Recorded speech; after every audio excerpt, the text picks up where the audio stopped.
screen catch up.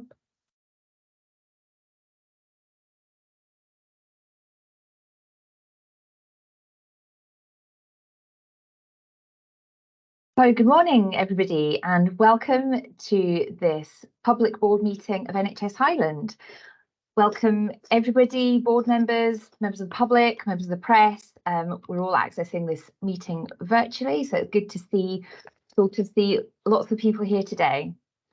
Just so that everybody's aware, the meeting is being recorded so that it can be uploaded to our website later on.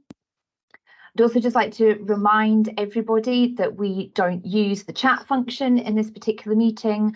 So if you want to ask a question or a comment, please use your show hands facility there. And if we just remind everybody, if you could try and make sure that you stay on mute when you're not talking, it just helps to reduce any background noise as well.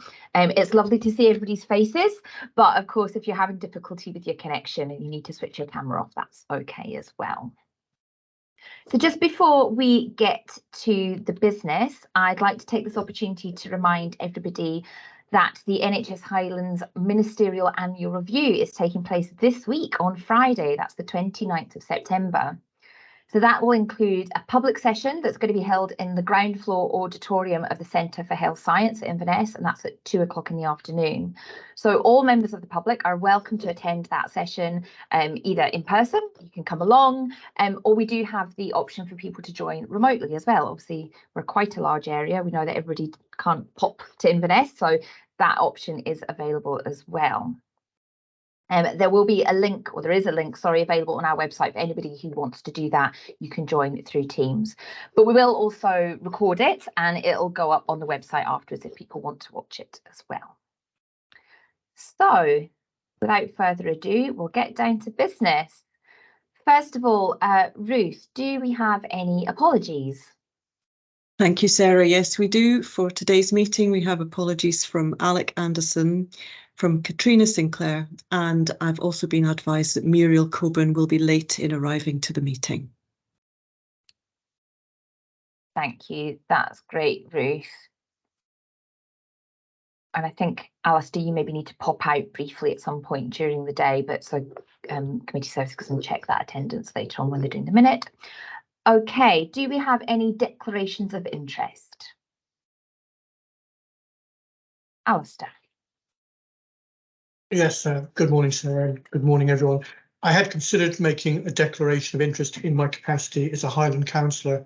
However, having examined my connection to the items on the agenda and after applying the objective test, I feel I don't need to do so. Thank you. Thank you, Alistair. Okay, I'm not seeing any other hands up, so I think we can say that we've done that bit. So item 1.3, this is the minute of our previous board meeting, which was held on the 25th of July, and the associated action plan. So first of all, I'll take any items of accuracy, anything that people have spotted that needs a tweak.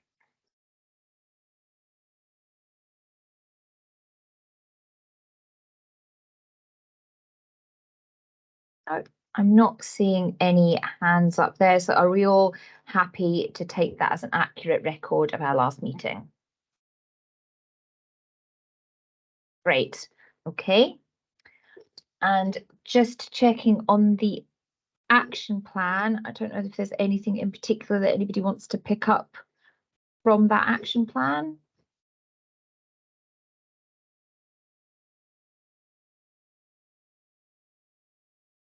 Ruth. Thank you, Sarah. Yeah, just to inform you that the corporate risk register item, an outline of how the risk management process aligns with our strategy, was originally planned for this meeting, but there's a proposal now to take that to the November board meeting, when the report will incorporate the output from the recent board development session on risk appetite. Similarly, for corporate parenting, the appropriate governance arrangements are already in place in Argyll and Bute. So this element of that particular action has already been completed. And we will include corporate parenting on the draft board work plan for 2024. Discussions are still underway, and now that a Child Health Commissioner has been appointed, the necessary governance oversight can be agreed within Highland Health and Social Care Partnership. Okay, thank you, Ruth. And I can also see on the action plan that we've got a number of items that are proposed for closure. So just to do a quick check with board members, is everybody happy with that? Nobody feels that anything needs to be held back? Okay, good. So it looks like we're happy to go ahead with those proposed closures and approve that minute and action plan. And does anybody have any matters arising from those minutes that they wish to raise at this point? No, super, right. I'll move us on then to item 2 on our agenda. So this is our Chief Executive's report. This is a verbal update on emerging issues, and I'd like to invite Pam to speak to this one, please. Good morning, and thank you, Chair. I do still have a little bit of a problem in my throat, but I think I'll be okay. So if you just bear with me, I've only got sort of 3 things that I want to go over this morning, just to remind people and to note that our winter vaccination programme has commenced, and that has got off to a reasonable start. We'll be, as usual, starting with our priority groups in terms of care home residents, etc. And people will be invited from the eligible groups to attend for vaccination. So people should be looking for that envelope coming through the door. We have got a link on our website, so people can go there for further details, and we have been doing comms around this. So apart from a bit of a blip with electricity in the escape, which wasn't our fault, it's progressing well. I think another important aspect to this is that next week the Public Health Scotland stats will be out on childhood immunisations, and we will be able to see our performance in that space and consider that against previous years and what else we might need to do going forward. So that'll be welcome to have that in the public domain. The next area I wanted to talk about was the system pressures. I think it would be remiss of us not to just continue to acknowledge how difficult it is in the system at the moment, and particularly across that unscheduled care. But of course, that doesn't come without its impacts on scheduled care. And that pain is felt right through the system, whether that be in primary care, social care, out in our communities, or indeed probably most intensely within our emergency departments. And we know that for staff, this has just been relentless. It really hasn't let up at all. And that we have many difficult, challenging things that we need to try and resolve to bring our system back in balance. And if those were easy things to do, we'd have done them. And certainly I've had a number of conversations with a number of professionals from the front line, including some of our consultants, and they recognise that, but that doesn't make it any easier for them on a day-to-day basis when they feel they are not able to fulfil their duties to the level that they want to. So we'll continue to work really hard around that. It's not unique to us, but I do think we have definitely got that remote and rural factor, and we have got our recruitment challenges, our workforce challenges are significant in some areas, and that continues to make it difficult for us to resolve some of these issues very easily. This will be part of our ongoing priorities in terms of trying to find some respite for people, particularly going into winter. And I think on the back of that, the important thing to note is that, you know, where we aren't able to, for instance, with the people who are delayed in hospital, get people to the right destination in a timely way, we know that's not good for people. Hospital's not the best place for frail elderly people who are ready not to be there. And we all know that. But having the right placements to be able to put them into, and to get the right final destination in terms of a homely setting for people is proven difficult for us, as everybody's aware. But those will be our priority discussions, both with the council and with other parties as we continue to go forward and work out how we best make sense of this and get to a better place. But I think it would be important at this point just to publicly thank again all our staff for their resilience and their commitment and dedication, because this is absolutely not an easy shift for anybody. The last thing I want to talk about is the RAC, the the concrete issues within the buildings that is high profile press-wise across the public sector, as everybody will be aware. And just to make you aware that our survey started last week. The process is led by structural engineers and overseen by NHS Assure. We have the sites that are identified, and they'll systematically work through those sites and areas within those sites to establish what the impact or not of RAC is in those areas. The process is that if there is an immediate concern, we will be told on the day, and obviously take all action appropriate to that, should there need to be any. And if there's no concern, we will get a report, a formal report 2 weeks later. That's all in line with the national approach. Again, in line with guidance, we have established a website now where people will be able to see the sites being surveyed and the outcomes of those as they come through. So that gives openness and transparency. I think it's important just to note that at this point, so far, we've had no concerns raised with the surveys that have been carried out. So that's encouraging and reassuring and pleasing, obviously, for us. And finally, just to reiterate that we've got the annual review this week, and we very much look forward to that first chance again to have a public review with the Minister and to host Jenny Minto and John Burns on behalf of the national team. Thank you. Thanks, Pam. Well done. Your voice held out throughout. Okay, just open up. Does anybody have any questions or comments or anything they want to pick up with Pam? Graham. We won't expect long answers, obviously, and you may want to pass this to a colleague. But I'm wondering if you can just remind us on what work is being done locally and nationally to address the various workforce challenges. Thank you. You see, maybe Gareth wants to come in on that, or I don't know, Pam. Yeah, I'll just say, so nationally, we're working closely with NES in and around the various different ways that we might be able to address our workforce concerns, and we've got a very focused piece in the north around workforce diversification and also learning from other systems who have had to diversify. I think the social care bit remains still a very challenging area right across the country, and you know, there is national debates and national discussions about that, but in terms of anything terribly new that is going to bring any I suppose quick wins, that's not clear. And I'm in and around those discussions now as the NHS Scotland Chief Exec on the discussions with COSLA and the Scottish Government around the future of the National Care Service, etc. So those things are being picked up, but I think it's like everything else, there aren't easy answers. So it's not a nice technical, here's the issue, if we do A, B and C, we'll get a result. As I say, if it was a technical, straightforward question and answer, we'd have done it.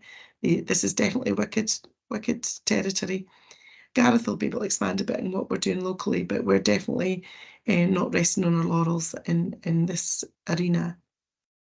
Thanks, Pam. Gareth, before I bring you in, I've got a question as well, and I'll put it to you at this point because you might pick it up as part of the same answer. I'm interested to know if our existing workforce, the people that we do have, are they taking their leave? Are we monitoring if they're taking their right amount of leave and when it's being taken? And I'm thinking about that, you know, what Pam was saying about that pressure being relentless, and you know, clearly there's a kind of a whole system issue here, but just wanted to know if we have been looking at people getting some breaks, I guess. Thanks, Gareth. Okay, I'll take that first point first. I think the principles of people taking leave and taking rests and breaks is incredibly important, and if there's more we need to do to communicate that across the system, then we'll certainly pick that up and have a look at it. I think everybody in the executive team would support that position, and it's about communicating that out. There there are built-in mechanisms into how we plan our workforce to enable that leave to be taken, and planned leave and absences planned into workforce planning for some, not all. I have to admit, it's not planned into all, but the principles of allowing leave for everybody is in how we run our services. But particularly for nursing, it is planned in that there is an absence level planned into how they run their services. So our biggest staffing group is fundamentally built in. So yeah, I certainly, if we need to go anything further, we will. But that's certainly something we can take away and have a discussion around.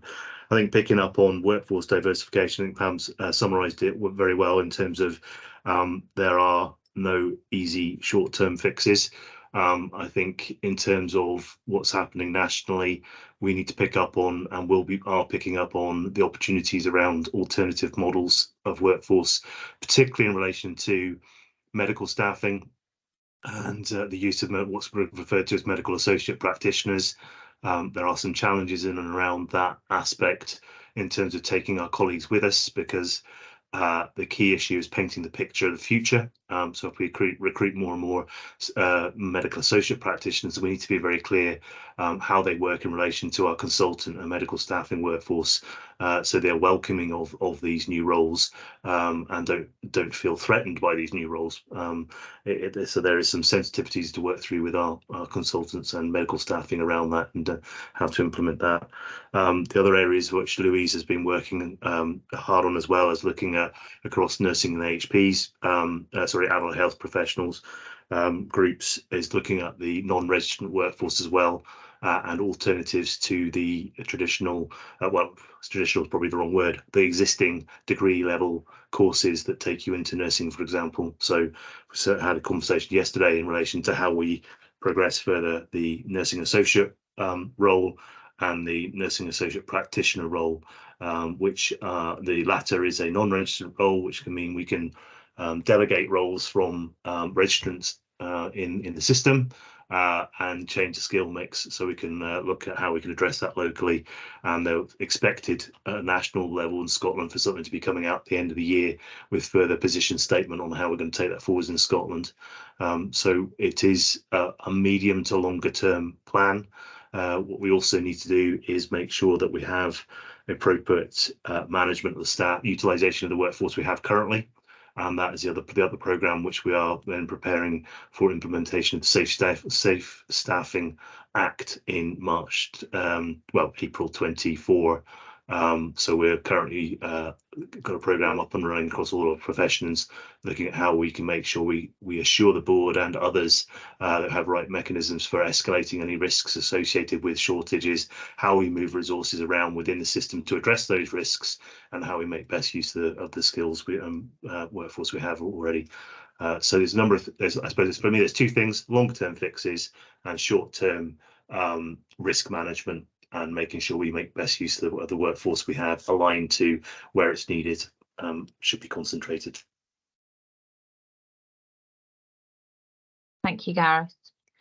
Okay, I've got Joanne next, and then Gaynor after that. So Joanne, over to you.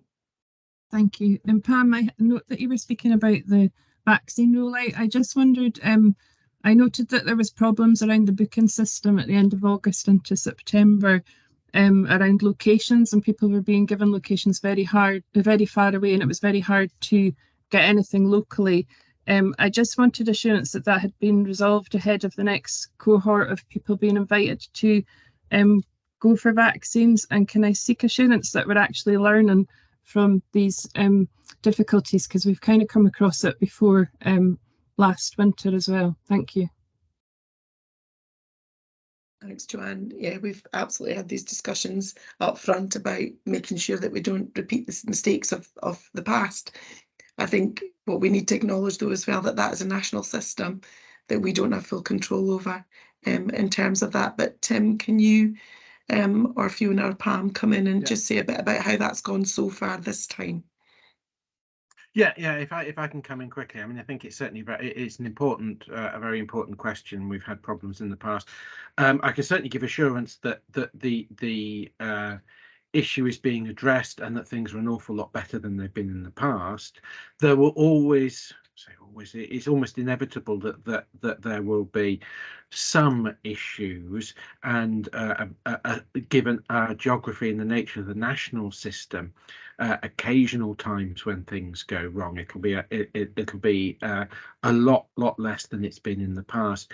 We've been to some extent it's been a lot more difficult with the start of this programme because of the acceleration to it. The programme's been accelerated in light of potential new variants. There is one variant that we don't expect will cause a huge amount of problem, but there are risks there. So the programme, particularly for the most vulnerable, has been accelerated, and that then has a knock-on effect with the national system and the invitations and needing to move things very quickly. So we've taken a great deal of effort to try and avoid, and made particular effort to try and avoid people having invitations coming to them where they're invited to be at a distance, and been working with the national vaccination team on that. And I think by and large that's been successful. But as I said, unfortunately, there will be one or two unfortunate cases where people have not been able to get close to home vaccination. But we are working to absolutely minimise that. Thank you, Tim. I just got a bit of a follow-up question. So acknowledging what you said there, and I suppose I can completely appreciate why using a national system across our particular geography that there will potentially be some hiccups. I know from using other apps, systems, that the AI that's used for these things generally works on an as the crow flies basis and doesn't seem to understand peninsulas and islands and all the other fun things that we have. Can I just check then? So if we kind of we're not happy with it, but if we kind of accept that there might always be some hiccups here and there, how easy is it for members of the public to fix that? So if they get something through and it's not right, they know that they're not gonna, it's not sensible for them to travel a very, very, very long distance with 5 ferries and whatnot to get their vaccine. How easy is it for them to sort that out? It is straightforward to sort that out, or it should be straightforward. But then I think that we shouldn't expect people to sort it out. We should do our best to try to get it right first time. And also, people want to be helpful, and so people get an invitation and want to go to where they're invited to, because they feel they've been invited somewhere, and they do that they'd want to go there. And so there is a straightforward mechanism, but it's better if we don't need to have that mechanism and people get the invitation, or people are prompted to book, and then where they're able to, they can either go online or phone up, and they can book for their most convenient place. So it's getting that balance between inviting people, which is nationally what tends to be the way that the system is designed to run, as opposed to prompting people and asking people to get the invitation, to get the to make a booking where is most suitable for them. I think it's probably worth adding, Sarah, that do not underestimate the level of manual work this gives our teams behind the scenes to achieve that perfection that we're after, because it's not a perfect system.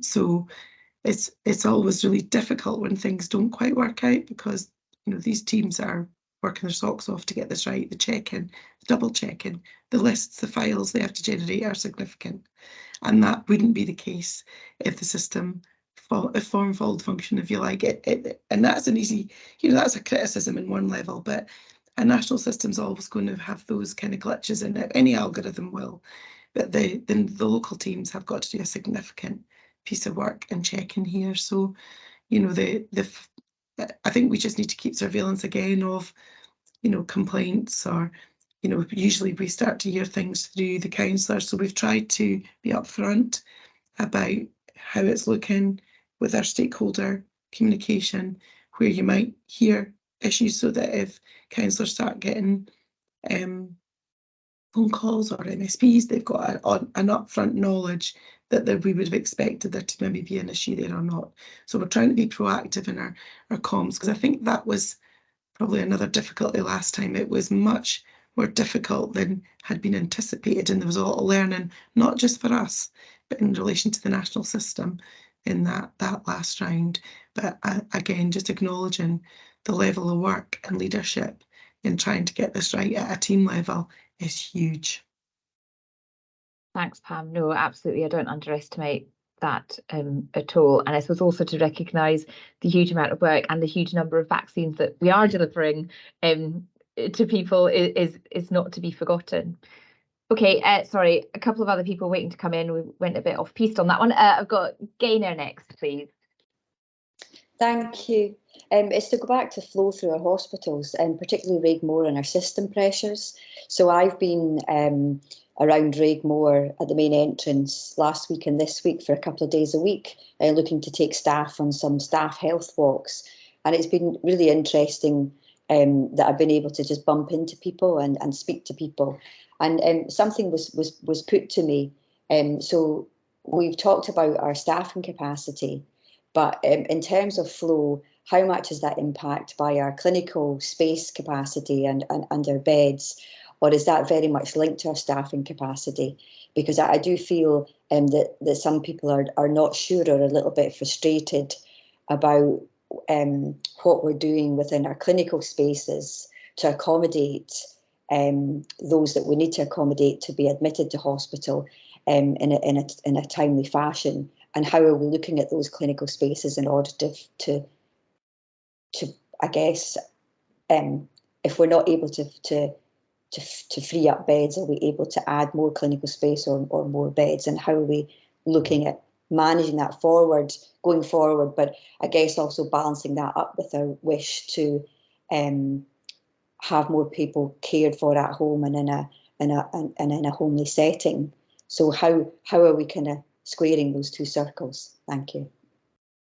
Probably just to give you assurance, every day that's a connected conversation in terms of how we use the space. Again, massive implications every time we open more beds, massive implications for surgery, massive implications for staffing, and then you're stretching a resource that really isn't sufficient in the first place, and that then puts pressure on staff. Some systems have chosen not to open additional beds.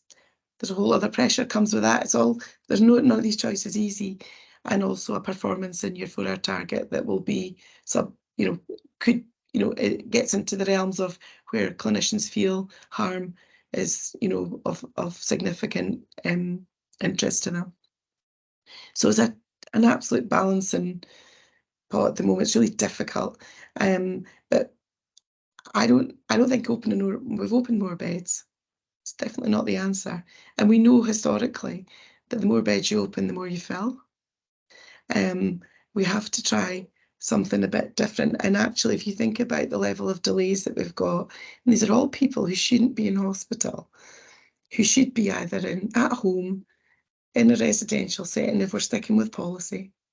And I guess the big question for us all, not just us, our partners as well, is so what does this mean for Highland and our communities? What are our aspirations and what do we think we can do? Because we haven't been able to sustain the old models, which is not news. We knew that wasn't, everybody knew that through Christie that was going to be a problem. What are we going to do differently to not have people languishing in hospital that shouldn't be there? So to some extent, we've got 2 wards sitting that don't need to be, people that don't need to be there. Those have to be staffed, and that takes staff from elsewhere. So it's whole knock-on effects. So the space is one thing, and it's an important thing to recognise. But if we just keep filling up every space we've got with beds, we're not really addressing the sustainable and safe solution for the future. And as I say, I'll keep saying it, It's not because I've got a predetermined, easy answer to that as to what it looks like. But we definitely as leaders have got to find a way out of this. And I do think it comes back to how far can we go with our communities and what prioritisation are we going to do there? Because we aren't going to be able to do everything. And we really should be there for the most vulnerable.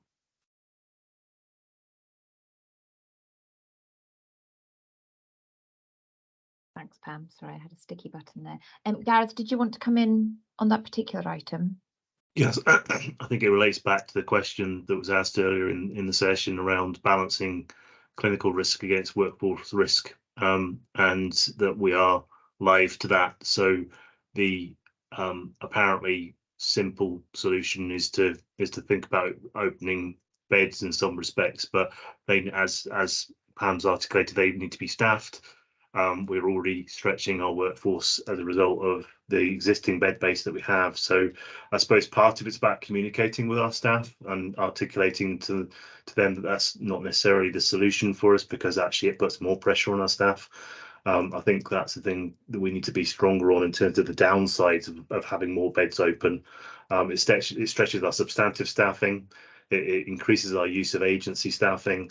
So that those are all kind of workforce risk in the broader sense of how that impacts on how people feel about the workplace and how they experience the workplace.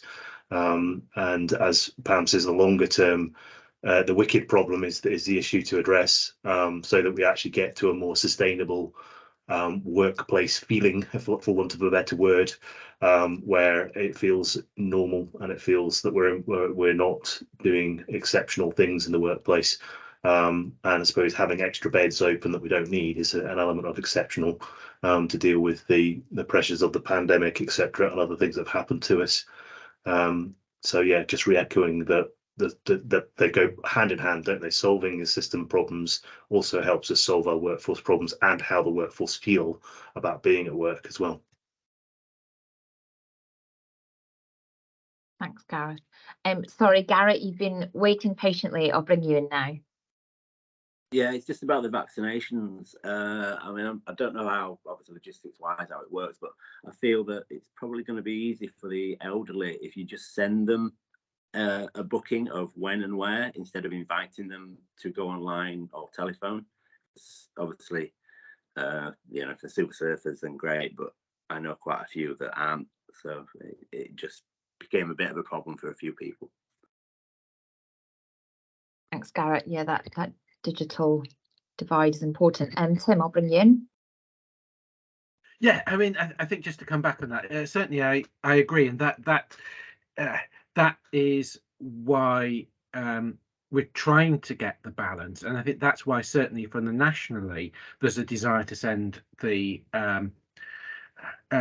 invitations out, but where they go wrong, and where we've got invitations that go to places that either are a very long way from people, or where there are mistakes, then that causes a great deal of difficulty. So we do need to get that balance. And as Pam said, that then engenders a lot of work that we've needed to do, and staff doing manual work in order to make sure that people don't get the wrong invitation. So we try, I think it's doing the best system that we can. The way the system's set up, it's never going to be perfect, so we're never going to be it would be very, very difficult to get the right appointments to everybody at the right time. So what we need to do is do the best that we can to get a system that gives the best results, the best uptake, and the least inconvenience for people.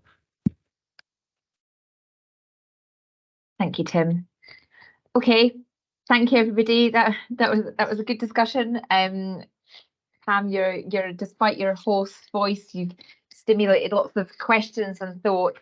So that's been really good. And just to, before I move on to the next item, to echo what Pam had said about the pressures, the ongoing pressures, and the ongoing effort and dedication of our staff. I think that's really important, and we can't do that enough. So thank you for doing that, Pam, and I'm sure we all echo that. Okay, slightly behind schedule, but I'm sure we'll pull it back. We're on to item number 3 now. I'm going to hand over to David to lead us through this. This is our integrated performance and quality report. So for a little while, David, it's yours. Thanks very much, Sarah. Good morning, everyone. You'll have in your pack, information pack today, the integrated performance and quality report for our September board meeting. Just a reminder to colleagues that these stats have already gone through the subcommittees that are responsible for the relevant areas before coming to the board, but recognising for some this will be the opportunity to see what goes on in other committees and what data is being reviewed, and so it's for your review today. A few highlights, if I can, in terms of the report itself. You'll see that there are areas where we're making good progress on a number of items, and that's to be celebrated. But equally, there are other areas that still require continued focus and are proving challenging to get to move in the right direction. If I can go through a couple of the sections, there's a couple of highlights as I looked at it. Women and children's area, highlights around antenatal bookings, although dropping slightly in June and July, is still one of the highest performers in the country, comparing with other boards. CAM's performance on an episodic level is still below target, but you'll see in the analysis that we are recovering from quite a significant backlog situation. So as we continue to work through those who are with longer waits, then that headline performance will lag behind, but progress and recovery continues, albeit we would love to see it quicker, but nonetheless it is going in the right direction and has done so over the last several months. If I look into the acute area, we've talked about systems pressures. It's good in some ways to see at least our ED performance is relatively stable, and still recognising the system pressures are not unique to Highland, as Pam mentioned earlier, and we still are able to perform favourably compared with other boards, but we're still ambitious that that would improve. TTG and around schedule care, TTG is in a recovery position and it stayed above our plan, which is great. We're largely meeting our committed levels that we have put into our ADP, and despite the system pressures, and recalling schedule care is very often where the buffer is in terms of unscheduled pressures, we've been able to maintain the activity levels there, which is a testament to the team. Outpatients, however, is probably the one that's suffering, and that will require some additional attention, and you'll see that the number of referrals into outpatients has also increased, and so therefore that will be an area of focus going forward. Cancer and diagnostics. Again, diagnostics is showing comparatively, and ultrasound and endoscopy are two areas of positive note that I bring to your attention.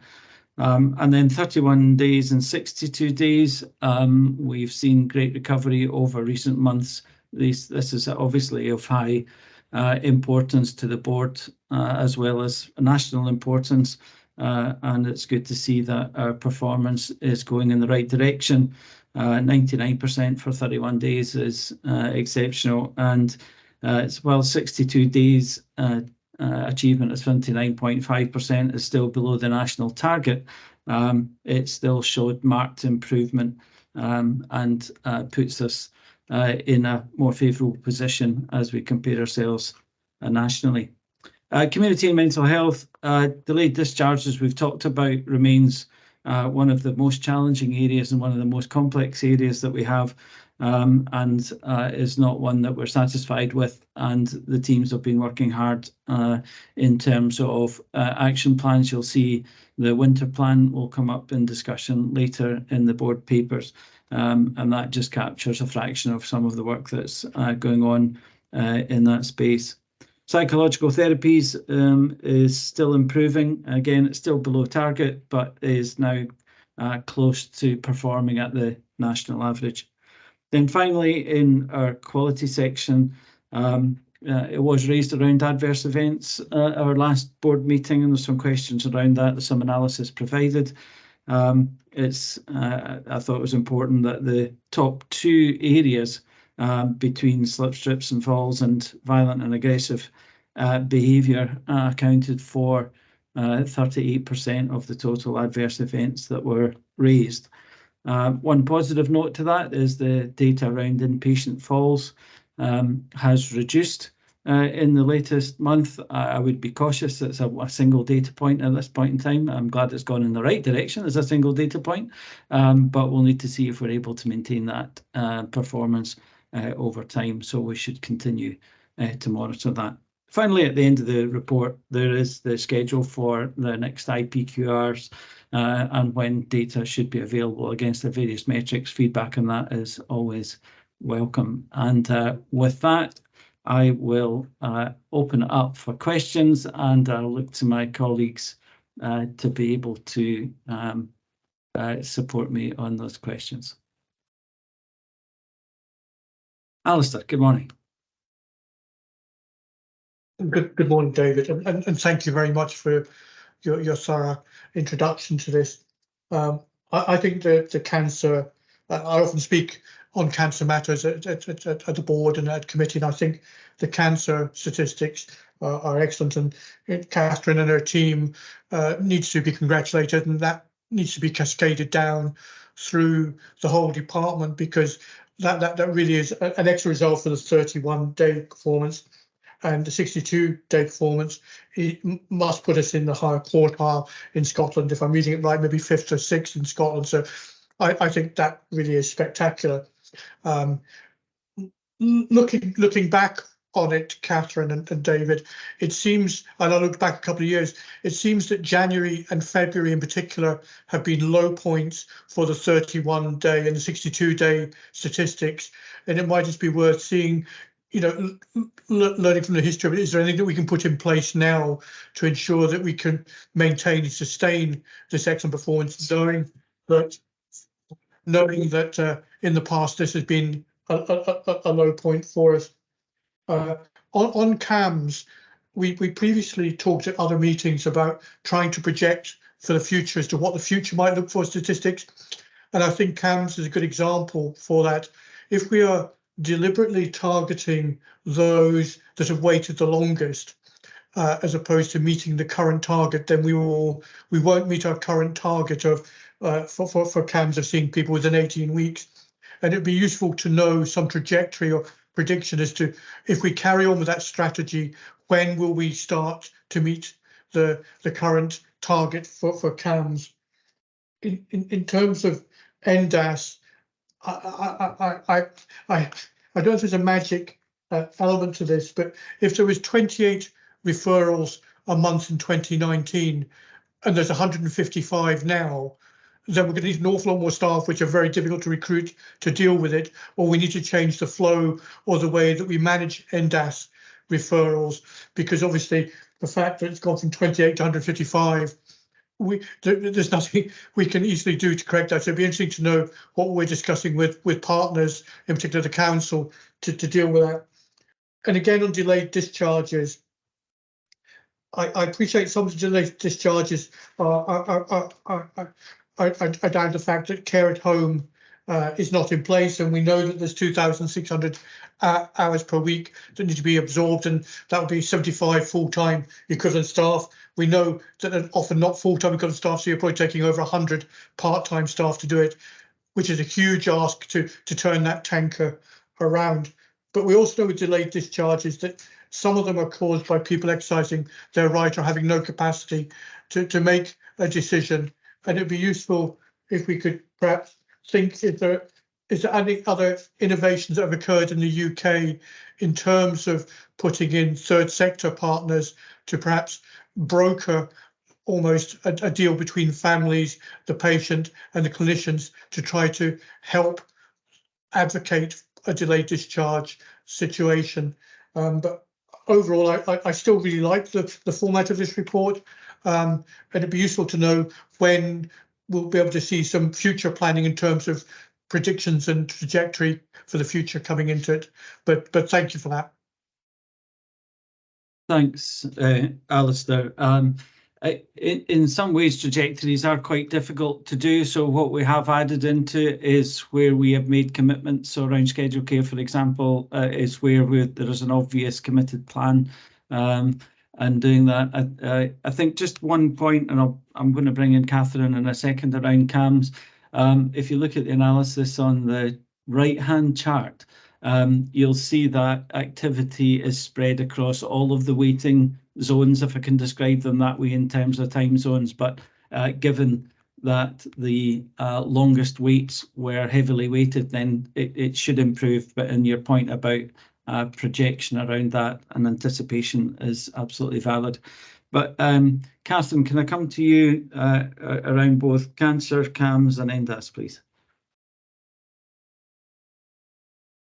Yeah, thank you, David. And in relation to cancer, thank you, Alistair, for acknowledging the work that's gone into delivering an improved performance for us in terms of the 31 and 62 day target. And you'll know that a colleague on this call had been seconded into the acute team and has very much been integral in terms of helping us to put the right leadership in place to support the teams to improve our cancer performance.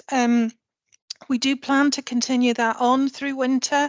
So as we come on to the winter paper later on the agenda, you will see that our focus will be to maintain and continue to improve in terms of our cancer trajectories and the delivery of service to those patients. In terms of CAMS, we have improved our position, as David outlined in his introductory statements. We will be going through, you'll see that those trajectories, Alistair, go to the end of March 2024, and we are now going into a period of planning our activity levels for next year and our predictions into next year. So that longer term trajectory that you're keen to understand will come into play. You'll note in the comments on the IPQR that there are a number of actions and interventions that we've introduced. Some of that has been taking a bit of a waiting list initiative approach to long waiters for CAMS, but some of that relates to redesign of service and working differently within the service. And I think what we're starting to see now is the fruits of the labour of the teams and colleagues that have been working hard in that space, and also our working with our Highland Council partners in terms of delivering service more upstream. And that leads me into NDAS because, as you've noted, the increase in volume of referrals that we're receiving now for NDAS is not sustainable in terms of service delivery. And indeed, what it indicates is that the early intervention part of the service is not where it needs to be, and we have too many people coming into the acute end of the service. So again, work is ongoing with Highland Council partners, and that comes under the Children's Services Plan that you'll hear about again later on the board agenda today. So much more to come in terms of NDAS, and certainly we will refresh our trajectories for CAMS going forward as a part of the refresh of all of our trajectories as we go into the latter half of this year. Thank you, David.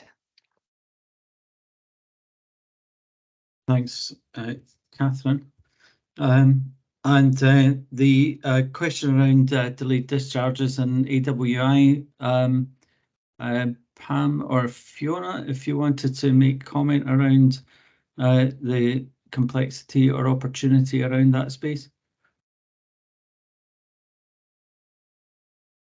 Yeah, David, I mean, from the question that Alistair was asking about national work, I certainly know that within the City of Glasgow, there's been a very specific project about improving AWI processes, but also in encouraging people to take power of attorney before they get to a stage where decisions are made later in their lives. So that might be an exemplar that it would be useful for us to find out more about the specific actions and project that they've undertaken to try and take that proactive approach in reducing the frequency with which complex discharge planning is required, but also the actions once that does occur, to make the process as timely as possible, given but accepting that it won't be as straightforward as if power of attorney arrangements were proactively in place. Thanks, Fiona.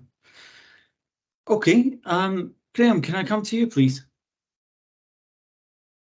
David, you referenced the pressures on outpatients, and I guess the assumption is that that's because of issues elsewhere on the system that may be exacerbating that pressure. But do you have an understanding of what's behind that? Thanks. Thanks, Graham. Catherine, can I come back to you on that, please? Yeah, sure. And thank you, Graham, for the question. Yes, we do. I think David mentioned earlier in his introductory comments that we are seeing an increase in volume. And this is something that, in terms of referrals coming in through outpatients, I should say, and this is something that we had anticipated, because through COVID, we know that the number of referrals coming into outpatients had reduced, and we have our Detecting Cancer Early, etc. initiatives that are going on to encourage people to make early contact with service.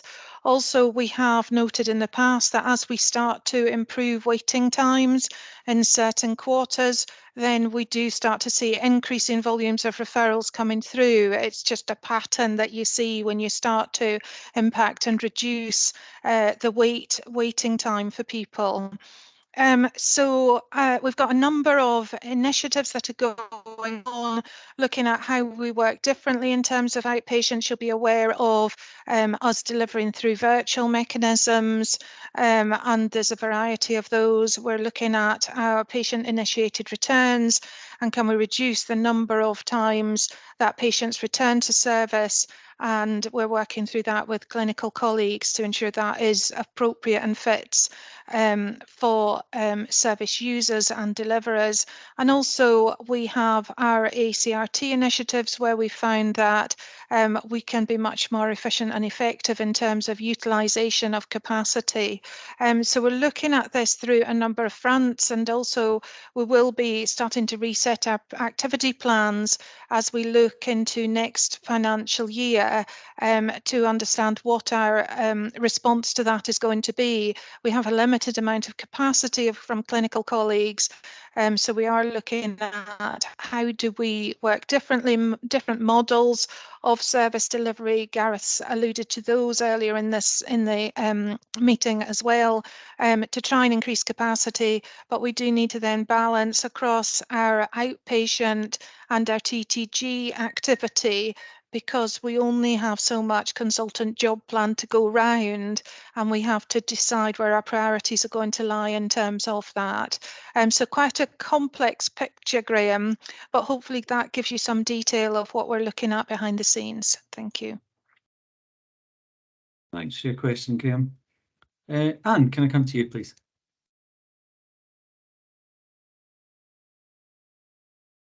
So one of the things I've been thinking about recently is our strategy has a strong strand of prevention as a theme within it. We talk a lot about how we need to do things differently, and we are trying to manage a very, very complex system where we are trying to prevent things happening as well as delivering things happening to people. So I suppose I'm wondering, and I realise it may be an impossible task, whether we should be focusing much more on what we're preventing happening. And I'm thinking about that. I mean, obviously there are one or two things in here. So screening is clearly something that helps prevent something happening, hopefully. But I'm thinking very much of our discussion about flow and unscheduled care, how we're trying to prevent admissions, how we're trying to direct people to more appropriate places. And it seems to me that it is often, I'm sure it is, very, very difficult to identify where we're being successful in preventing things happening. But it seems to me it's something perhaps we should be thinking about in terms of where we want to get to as a strategy. So I realise that may be a bit of a curveball, but I just wondered to what extent we are able to measure that kind of success at the moment. Maybe that there are ways of doing that are done more operationally, or whether there's any work going on to look at things more from that point of view in our performance information. Thanks. Thanks, Anne. Absolutely, it's a very pertinent question, and actually as an ADG we met just a couple of weeks ago when we were looking further out towards for the likes of Horizon 3 and how we might be able to have a greater influence in that space than where we are. Sometimes it's about it's what you described about managing pathways, patient pathways in a different way, and being able to manage it further upstream. Sometimes it's about self-management, and sometimes it's about the prevention elements that you described. We did have a review last week with our Gyle and Bute colleagues, and I'm going to bring in Fiona, and they were particularly effective in this year as they've introduced very much a preventative theme into what they're doing. So Fiona, do you want to just take a moment and describe that, please? Thank you, David. Yes, I'd put my hand up because I think it is an area that it's easier to talk about than it is to do. And when you start trying to actually implement prevention approaches, there's a lot of complexity to grapple with. And I think that's why historically it's been an area that has been difficult to turn into tangible service delivery. But we've created a prevention work stream within our Gyle and Bute, and we have tried to be quite systematic in separating out primary, secondary and tertiary prevention. I won't claim to be an expert. If the board are interested, then there's certainly others within my team that would be much better at describing the difference between those three aspects than I would. And we're going to announce a new service at the IJB tomorrow, so I won't give any spoilers here out of respect to the board. Of a new development that we're going to be introducing next year in this prevention area. But Anne, I absolutely think the key issue that you've landed on there is about how we evaluate prevention, because it's very hard to prove you haven't done something or that you've avoided something else. These are not straightforward, and we don't necessarily have the off-the-shelf academic methodology to underpin how we would approach that evaluation. So we are partnering with an academic body to come and support us to try to do that and to learn with us in how we might start to create that methodology that then we would be able to share with others in terms of how we would demonstrate improvement or outcomes or something yet to be decided that would give us positive evidence to keep demonstrating, if you like, a return on investment in commercial terms. It's been really hard for us to eke out a small amount of revenue to put towards this, but what we've been able to achieve locally has given us small sums. And even with that, we've been able to get the commitment from other partners in the third sector and from our leisure provider to match that investment in the service we're going to be talking about in the IJB tomorrow. So I think progress can be made. It's hard. It's taken us a lot of work, a lot of collaboration and conversations with partners. And then that evaluation part will be actually critical in, from the steps we've taken, how we then move further ahead and extend that but into other areas or even further into our own work in Argyll and Bute. So I'll be happy to update the board or bring colleagues in that are closer to that work at a later board if people are interested in hearing more. Thanks, Fiona. Okay, let me. Oh, Pam, you wanted to come in and respond to that area. So yeah, just to come in at the same thing. think that's absolutely brilliant what Fiona's describing, and I think just the challenge, and as you've put out about that evaluation, we definitely need to get much stronger in that space. Tim obviously did his annual report last year on prevention and gave us some good examples of evidence-based campaigns that we could apply. I think there's something about the choices we make. I think when we do our board development session, excuse me, next month, we'll be looking at long-term conditions management, which has fallen a little bit by the wayside for people during the pandemic. And there's a huge prevention element to that, self-management, third sector, communities involvement that can make a big difference there. It's all got a strong evidence base. So this isn't necessarily about starting from scratch. I think it's about making it a priority and how we find a way to carve out that space. Nationally, there's an expectation that we, continue to try and head in this direction. And I think we, as a board, we need to bring it out. Discussions we had before I went off on leave was around going back to the strategy, the 3 headline strategic change areas of population, people and partners, and the population health and prevention agenda features strong in what I've asked to be considered there as a strategic change programme.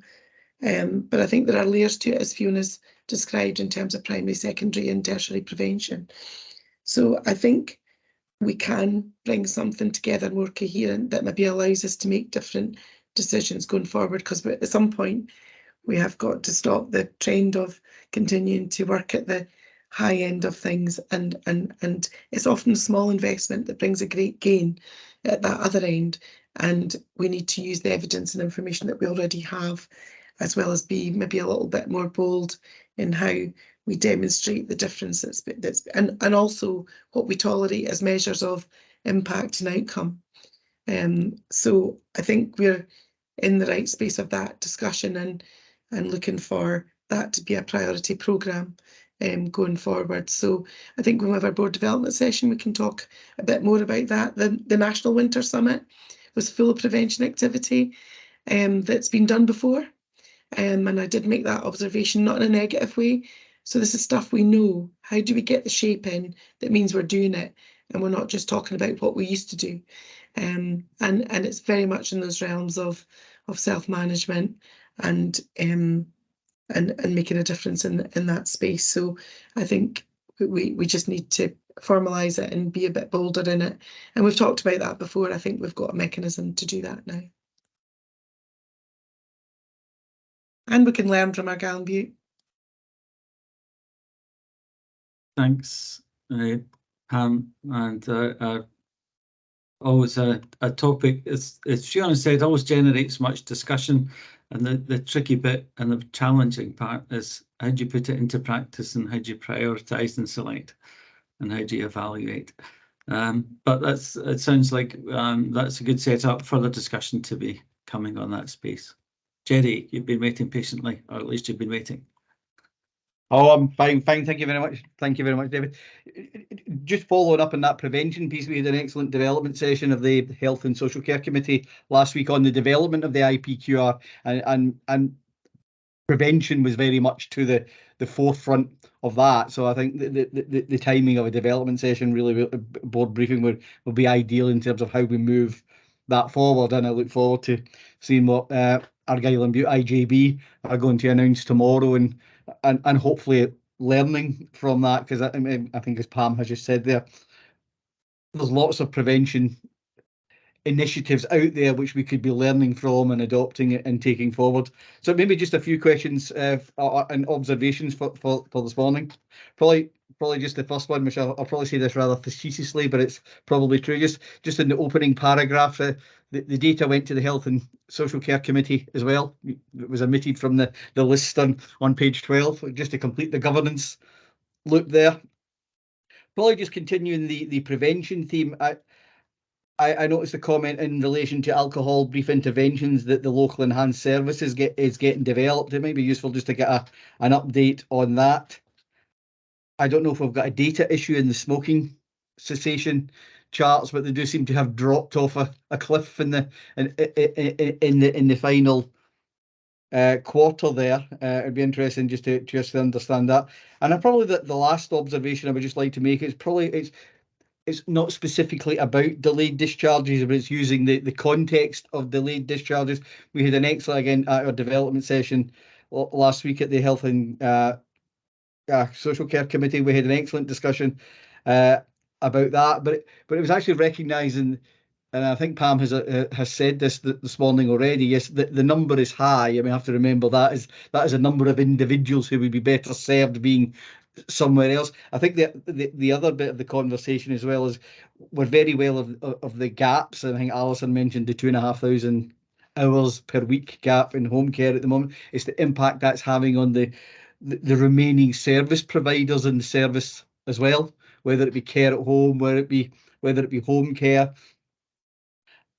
And these people are just working tremendously hard. And I think as a board, it's always useful just to remind ourselves of that there is still a cohort of folk picking that up. And I think picking up one of Fiona's comments as well, I noticed when I had a quick read through the Chief Social Work Officer's annual report that went to Council last week, and it is a significant increase in adults with incapacity referrals within Highland, and the strain that will be putting on social work time. So it's nothing startling. I think it's just more evidence of this complex system that we have, and there are no easy answers. Like NDAS, we are not going to wave a magic wand and it'll all be remedied, but so it's just recognising those things. But I would be interested in the ABIs and the smoking. Thank you very much, David.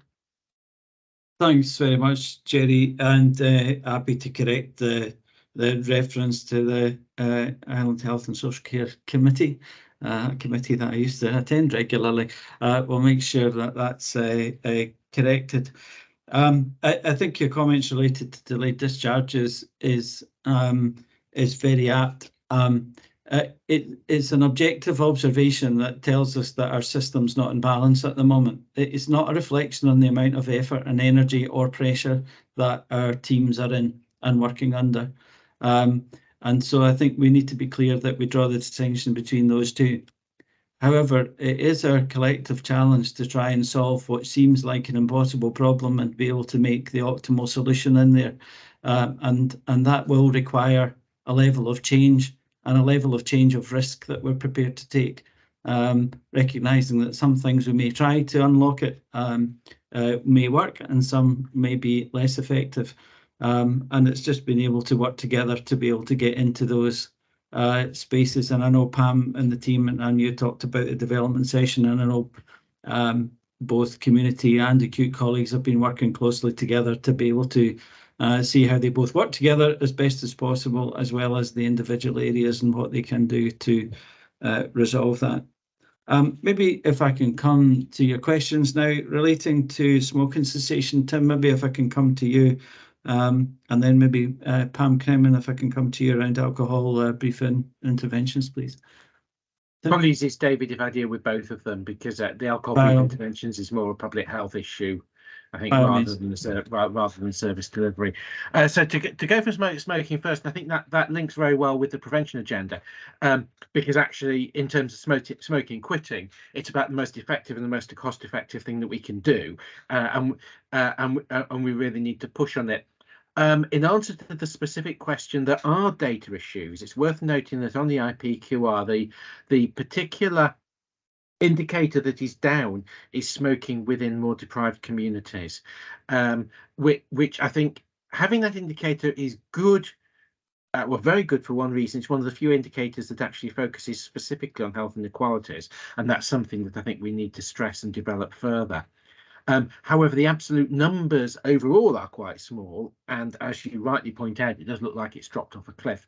I think there are two issues there. One, there is a data issue, particularly in capturing the data from pharmacies, and that continues to be an issue. And I think we are looking to get that sorted out, but it's been around for a while now, and it's still a legacy from COVID, I think. And secondly, there is a genuine issue that we need to. And plans are in place and being implemented in order to get the uptake of smoking cessation better. So new staff have been trained, new staff have been employed and trained in order to push on with that. I think there is a bigger issue though around smoking cessation, and that's really giving it more of a push to the whole tobacco control agenda, and really to take it more seriously, because it's so important in terms of in the short term having a massive impact, a potential impact on heart disease and stroke, and in the longer term on various types of cancers. Lung cancer takes a long time for quitting smoking to have effect, but other cancers it's a lot shorter time. So there are many wins we can get from that, and I think it is. To use a phrase that hasn't been used very much in public health over the last few years, but it's around industrialising prevention.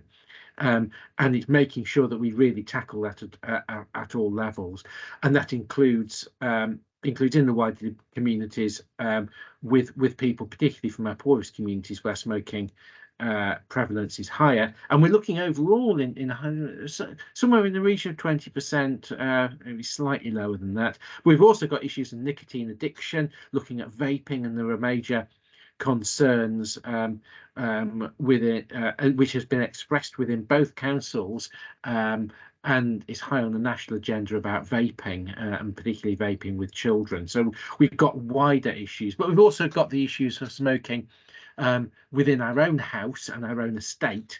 And it was really good that Catherine Sutton was able to attend our public health, our first ever public health, well, first since COVID, public health meeting a couple of weeks ago, where a very large number of staff got together. And I think that we've got opportunities who are working in the acute estate on a range of things, but prime amongst those I think would be smoking, tobacco control, and nicotine addiction control. So I think it's the IPQR is a symptom of a wider issue. So we are addressing that, and we're looking to address the wider issues more. When it comes to alcohol brief interventions, and I say that I'll deal with that because really it's a community issue, and a one of a sort of every contact counts style issue of getting people at a relatively early stage, rather than the more in-depth services that are very important too, but are concerned with a relatively smaller number,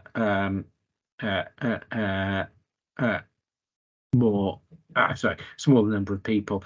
The alcohol brief interventions in primary care in Highland HSCP, we actually have quite a good performance, and the majority of the performance that we get, and the majority of what comes out within the IPQR, is actually primary care within Highland HSCP, and has been for a while. Where we need to make more progress is in Argyll and Bute, where work is underway to do that, and also again within the acute sector, to make sure that when people say arrive in ED, they get the appropriate attention there. And if we can do that, we will well exceed the target.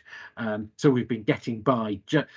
Last year we were meeting the target. This year, as you'll see, we are slightly below, but slightly below only with a small part of the service. So I think that we can really move on there. And alcohol, perhaps quantitative, not as much as smoking, but it's still a really big issue. And I think the one thing that we don't really talk about in prevention, and I think it has a low profile in Scotland as a whole, are the effects of alcohol that go beyond the direct effects. It's the indirect effects on things like high blood pressure, on stroke, on obesity, on cancers, that have a very, very big effect on people's health and well-being, and secondarily on the impact on the level of utilisation of health services. So I think that's another one where prevention is really important, and we need to take that seriously and move on that.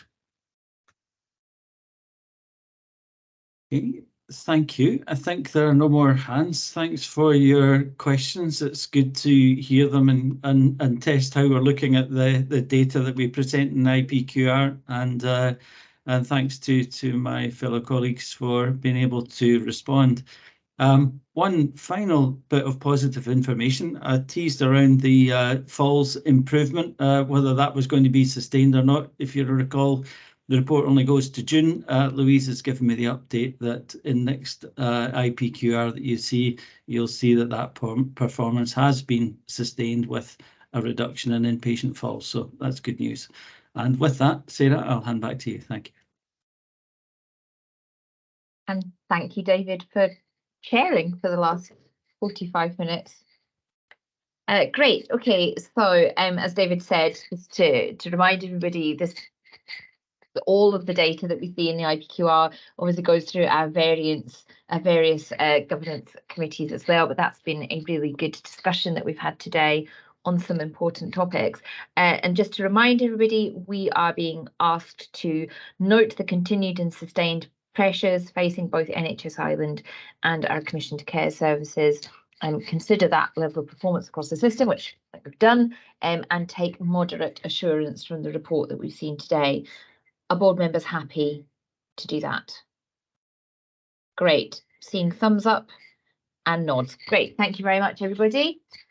Okay, I'm going to move us on to item number 4. So this is our finance assurance report, and that's our month 5 position.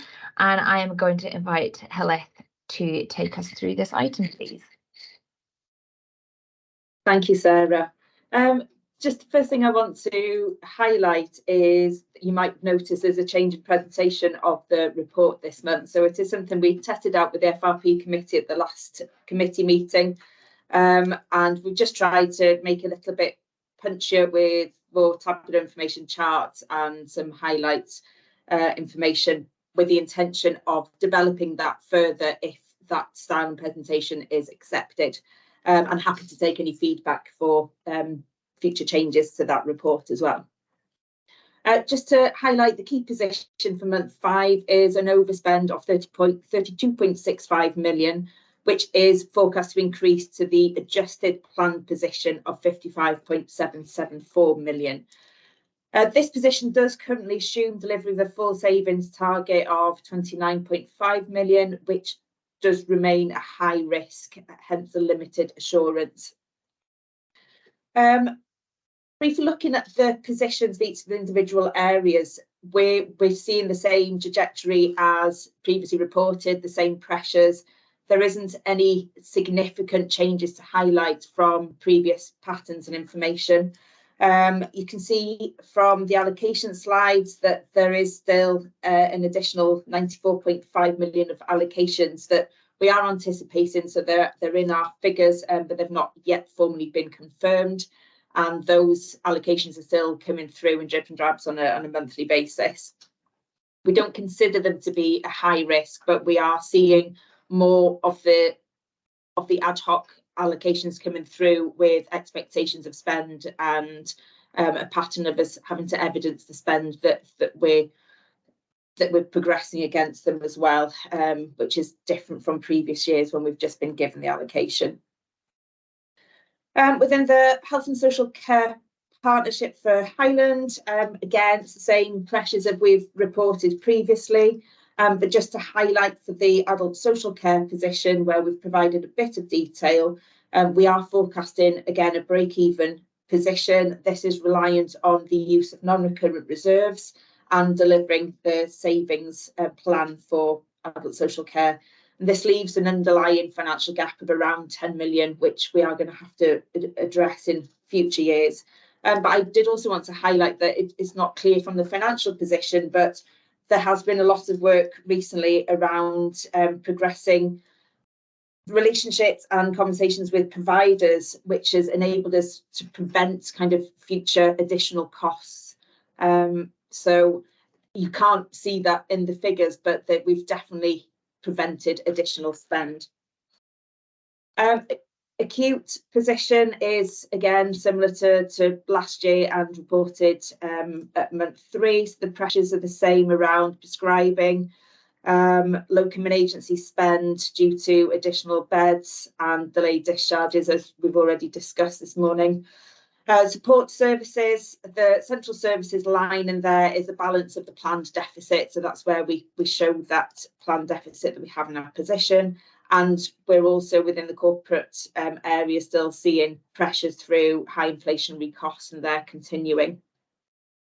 Within Argyll and Bute, again, similar patterns of pressures from drugs and agency staffing, and Argyll and Bute are progressing well with their saving reductions. The overall position on savings is that we continue to forecast full delivery, but that's becoming increasingly challenging as the identified savings currently sit around 16 million. So there is still a significant gap to find there. Conversations with Scottish Government is that the expectation is that the board delivers as a minimum our current forecast of the 55.8 million, and have asked that by the end of this month that we set out a plan of how we're going to fill that financial gap of the savings gap, and we need to provide that to them by the end of, well, we have to pull that plan together by the end of the month. So we are progressing that conversation at EDG and looking at further actions and on current measures that we can take to support that gap. Within page 59 of the combined papers, you can it just sets out some of the national work streams that we are involved in as a board, and some of the programmes of work through the sustainability and value programme. So we're quite closely linked. We've got representation on all of those groups. Moving on to capital, spend is being monitored through asset management group, and that we continue to see that spend coming through.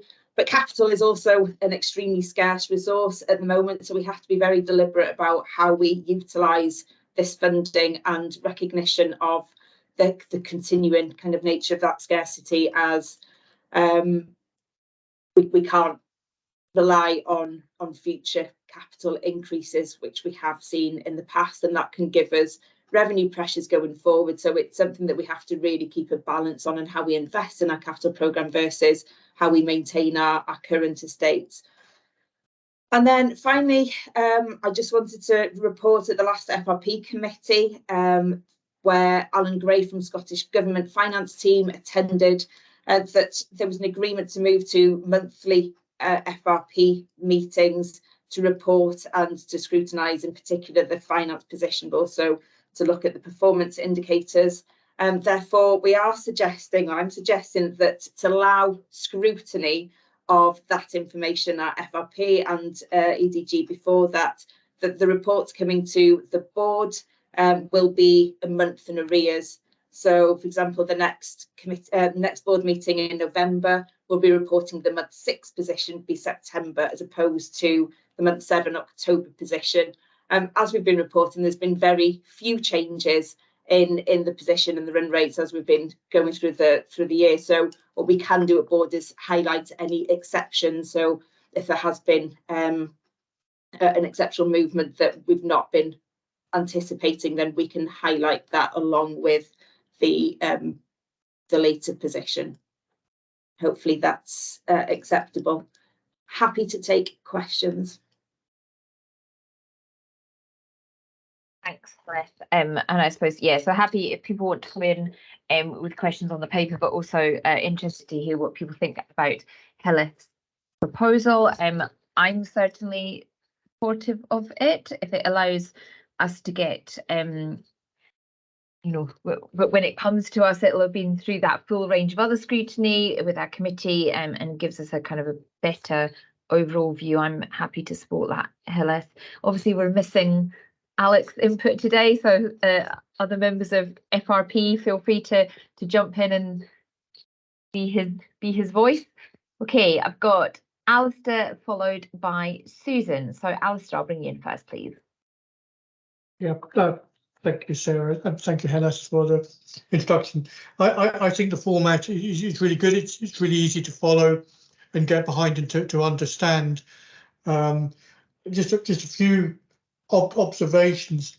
When I started reading it, it was quite clear to me that the 55.7 million was clear on the full delivery of the cost improvement programme, which would be great if we can do that, but it'd be probably the first time we ever had a 100% success rate of any cost improvement programme. And it was only when I got towards the very end where you start showing the best, the mid, and the worst case scenarios.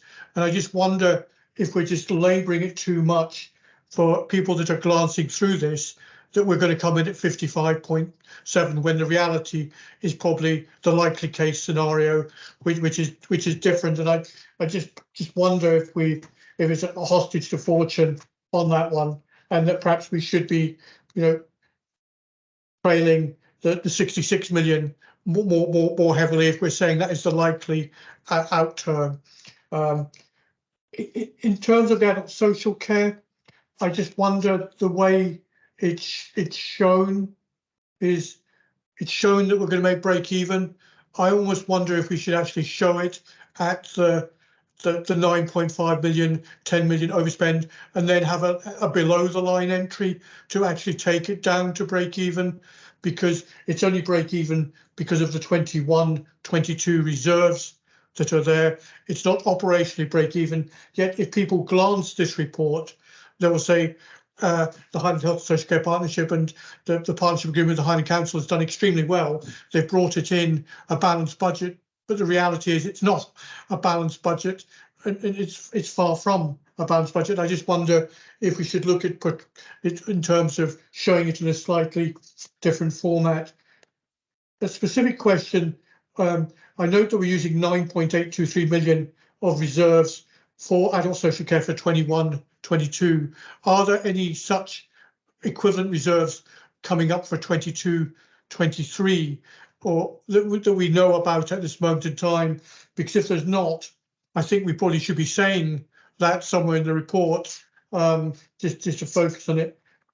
I just wonder in terms of the layout, whether, and I think it is really good the way it's portrayed, but I'm wondering if some of the summary pages at the back would be better served by being at the front, so that you get, if you like, the way I'm reading at the moment, it's almost like the executive summaries at the back of the report or the appendix, rather than the front. And I just wonder if it might be better turning it on its head, but that's just a personal observation from me.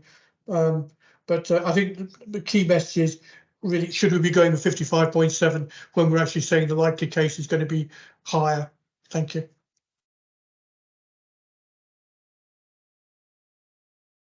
Thanks, Alistair. Do you want me to come in and respond there, Sarah?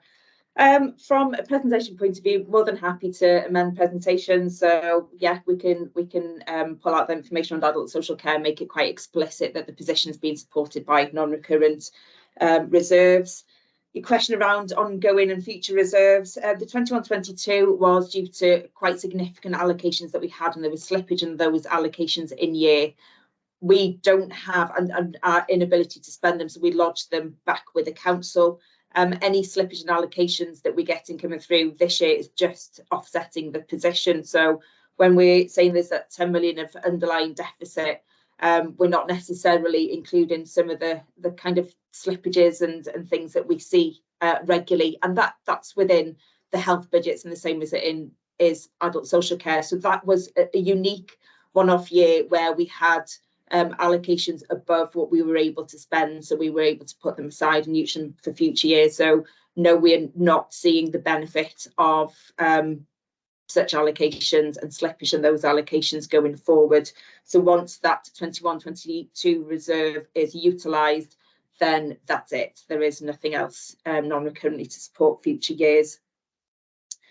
The position on the savings plan, Scottish Government have made it quite clear to us that we have to deliver the 55. So the current position is still trying to push forward with getting as much recurrent savings. So when we're reporting our savings go to 29.5 million at the moment, we are only reporting recurrent savings.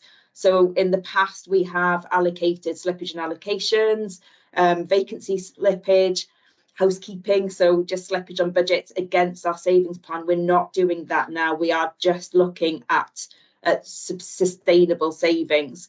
So our recovery plan to get us to the 55 needs to look at some of those non-recurrent actions that we can take. So maybe slowing down on some of our non-clinical vacancies, looking at releasing some of our accruals within our balance sheet that we've prudently put in to support things like annual leave, where at the moment there's flexibility for 5 days carry forward. We could take a decision to not support that. So there are actions that we could take a decision on that could release some balance sheet provisions effectively. We haven't taken those decisions yet.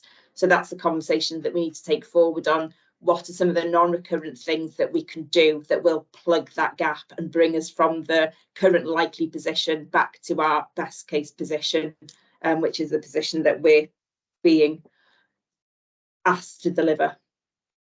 And again, on the presentation of the report, yes, we can absolutely look at the order of the slides and how that information is presented. So thank you for your feedback.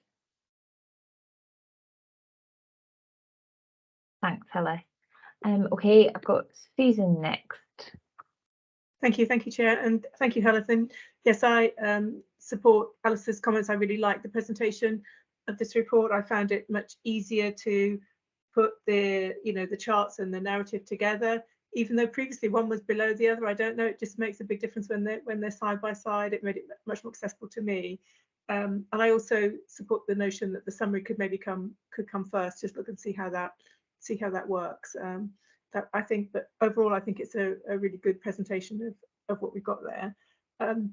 Particularly note what you just said about the fact that the non-recurrent stuff has not yet been brought into the savings, because that's always been the kind of bit of magic that's been done before, isn't it? Suddenly, that's what it looks like.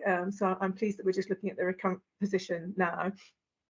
I've got a question about the tailored support we're getting. Could you say what that involves and quite how tailored is it? Thank you. Thanks. Yeah, so that bit of magic, as you described it, Susan, is becoming a lot more scarce, unfortunately. So I think there's always a little bit of flexibility within our balance sheet, because we take assumptions at year end that go through due audit process, etc. There is an opportunity that flex is either good or bad. So there are some that we under provide and some over provide. So it can swing both ways. But we're certainly running out of those provisions and areas as we've been using them over the last couple of years to support our position. The tailored support has mainly been the input from Alan Gray. So we've had specific benchmarking packs produced for us, which has looked at our current financial position, what makes up our financial gap. So effectively representing the information that we currently have, but in a way that focuses your mind on maybe where our spend patterns could be higher than other boards. So we've had benchmarking data against our agency spend, our use of different staff groups, sickness rates, and then we've also had some packs around our performance information as well. So where we are and all those indicators that David has taken us through, how we benchmark against those nationally. Also some information around our spend on adult social care, and we are quite low nationally, and various bits of information. So that's one area that they've really focused on our data and providing us with a lot more comparative data. They've also made the offer to other boards to do something similar, but on a more ad hoc basis, and looking specifically if any boards want some of that. But I guess we're one of the first boards to receive that. And then the other benefit is Alan Gray himself. So he's been our link, and he's bringing his wealth of experience with him as a previous director of finance at NHS Grampian. So he's attended a few of our exec meetings. He came to the last FRP committee. So it's just that additional scrutiny, challenge, focusing us on trying to prioritise our areas. So as a result of that, within our we have got a group, our efficiency and transformation group, where we do look through our potential savings opportunities, and we try to look at it in the horizons approach. So not just the what are we doing from an efficiencies point of view now, but actually what can we do in the medium term, the 2 to 3 years plus our 5 years onwards, so that we're not in the annual cycle of just looking what can we scrape off every year. We're actually trying to get the organisation to think more around the transformation. How do we deliver our services differently, rather than just reducing what we've got to deliver what we're trying to deliver now. So Alan has enabled us, I suppose, to focus on some of the areas this year where we can try to bring some of those known efficiency areas forward. So we have got working groups below that efficiency transformation group, specifically looking at locum and agency spend and our processes and procedures and how compliant we are against our own processes and procedures. Is there any opportunities there, given our spend level is so high? Similarly with drugs and prescribing spend. So again, seeing if are there any opportunities for us to do anything slightly differently there in the short term and then the longer term. And then the other one is around digital and how we're maximising the systems that we've got. We invest quite a lot of money on various digital solutions, and it's just make sure that we're actually utilising them to the extent that we intended when we produced the initial business case, and that we're getting the benefits out of that as well. So that's some of the areas, I guess, that having that tailored support has helped us, because they have focused our mind and given us, set us a bit of a direction of where to look and how to set ourselves up to help us deliver in the future. They do recognise that we are moving in the right way, we're putting the right systems and processes in place, but obviously they don't deliver instantly, which is why we have to do that non-recurrent gap now of how do we get to the 55, because that's still their bottom line figure. So even though they recognise that it's challenging and there are challenges across all the boards, we're not in a unique position as NHS Highland, but they're still pushing us to do more and to keep progressing with what we're doing with that future look, as well as the delivery of this year. Thanks, Celeste. Just before I bring Graham in, that was a really interesting point you made there about the evaluation. You know, is it working out the way that we intended it to work out when we designed the business plan, and if not, what do we do to maximise that? I think that's a really interesting area, and it chimes with what we were talking about earlier about that good evaluation and, for want of a better expression, return on investment, I guess, that we need to get a little bit better at doing. Okay, I've got Graham next. And sorry, Susan, did you want to come back in? Is that a legacy? Okay, no worries. Graham, over to you.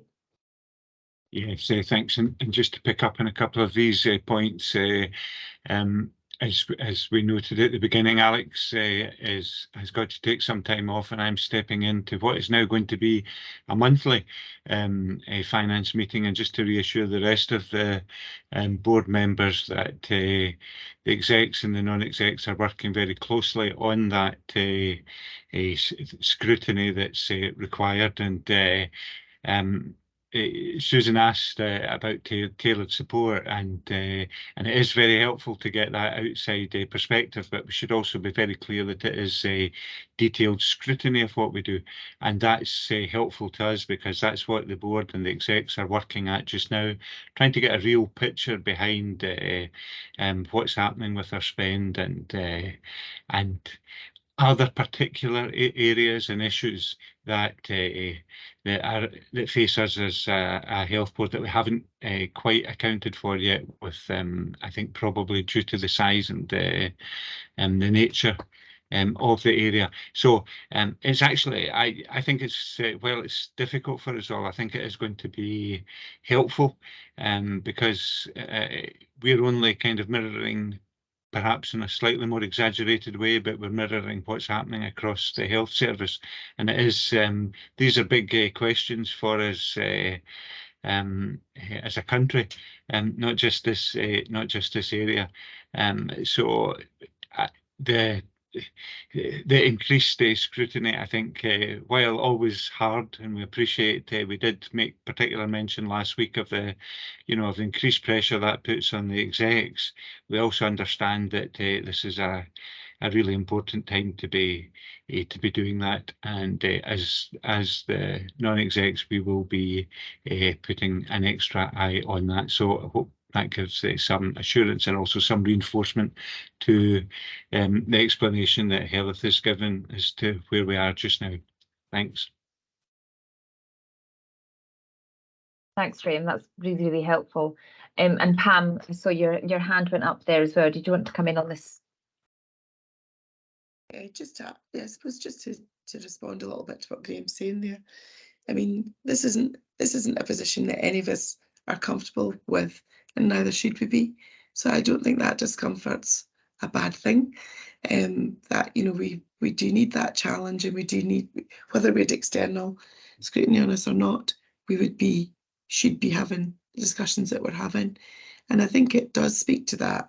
There's two parts to it. There's the push for change, because as we keep talking about, we know we need to change, and sometimes the leverage around that needs to be pushed in order to move into a different space. So I think there's that aspect, but also from a credibility perspective, being able to tell our story and justify where we're at is really important. So the soul searching, the asking the questions, the scrutiny, the accountability is the day job.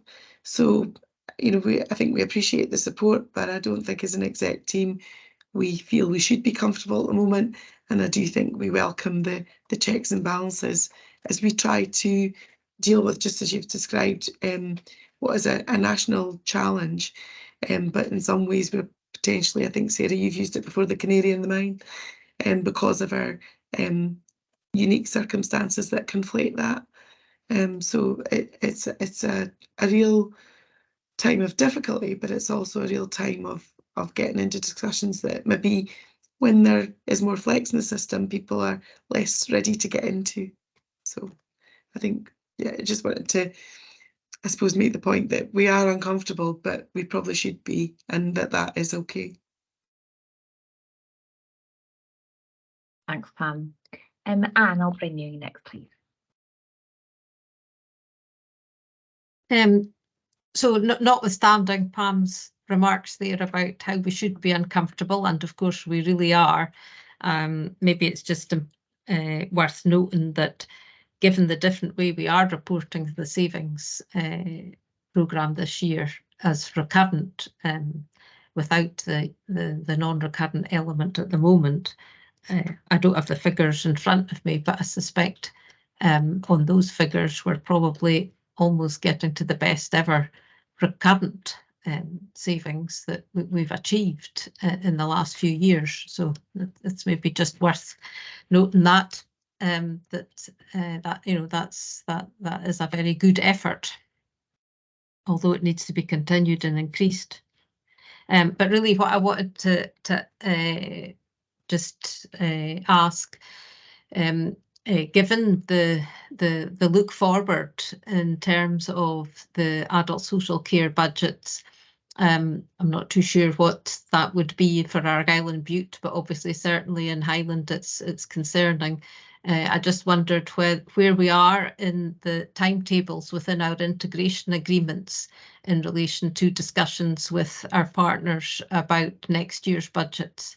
By the time we get to November, you know, there's not a lot of time in the year for the picture to change. So I just wondered whether we have stepped those arrangements up yet. Thanks. Thanks, Anne.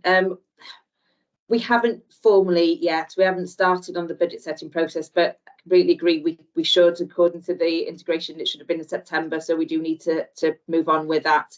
However, we do report through the Joint Officers Group on a bi-weekly basis on the finances. So this shouldn't be a surprise at all. The Chief Officers are completely aware of the financial position, the pressures, the ongoing pressures. There was a finance specific session a few weeks ago as well.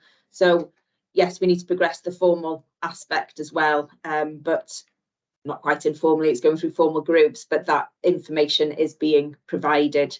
And I guess alongside that, we need to also just make sure that this year is delivering. Again, same as the other savings, adult social care is struggling with its savings target as well. So at the moment, we think that we can balance off the savings gap with non-recurrent benefits. But again, that's just going to put a greater recurrent pressure on. So I guess we need to play that into our next year's budgets as well. So it's getting that fine balance, I suppose, between having more accurate information and starting the process earlier. But yeah, we do need to formally start that process now. Thanks, Heleth. And Pam, you wanted to come in on that as well? Two things, just going back to Alistair's point about how we're presenting and whether that's really showing the cost of care for Highland, and indeed recognising where our Gallup are in that. I think we probably do need to think about how we pull that out more formally. We have got our chief execs meeting tomorrow with the new chief exec in the chair, and I'm meeting with him earlier in the morning before we have our first formal meeting together with him in post. So that will be high on the agenda in terms of agreeing moving into the next stage and implementing the scheme.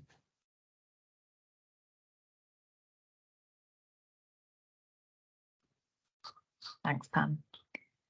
Okay, I'm not seeing any other hands up. So just to remind everybody of the ask here, it was to discuss the content of the report and examine and consider the implications of the matter. It was proposed that we take limited assurance from this report at this time. And if you go to section 2.4 on your paper, there's a little bit more explanation around that level of assurance to do with us moving forward with that plan, and obviously actually seeing some shift there. So I'll just check, is everybody quite comfortable with that? Great, thumbs up, thank you. And Heleth, just to obviously not a kind of a formal ask, but your proposal about the slight shift in reporting to future boards, I wasn't hearing anybody saying no, so it seems like we can go ahead and give that a try and see how we get on with that in terms of our reporting as well. Okay, it is time for a break. So it's just gone past, but I'm going to ask, can we please be back here still at past? Keep us on track. Fantastic. Right. See you in just under 15 minutes.